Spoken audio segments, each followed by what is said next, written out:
Welcome to Penrose Learning, where we make understanding easy. In this video, I will show how to reset oil life on Acura ILX 2020 full guide. Start with the car in park and ignition off, then press and hold the select/reset button while turning the ignition to on. Release when the oil life percent blinks, then press and hold until it resets to 100%. Take your time and follow steps carefully. Warm up to the process by confirming your ILX is secure and the dash controls are visible. Locate the select/reset button on the instrument cluster and make sure the oil life percentage is displayed. If you recently changed oil, wait until the car displays the current life reading. Keep your hands steady and follow each press sequence.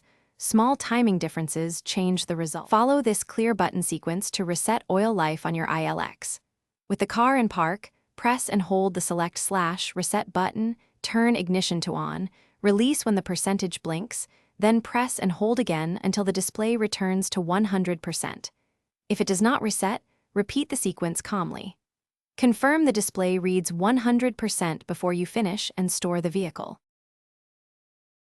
Thanks for watching. If this was helpful, leave a like and consider subscribing. See you next time.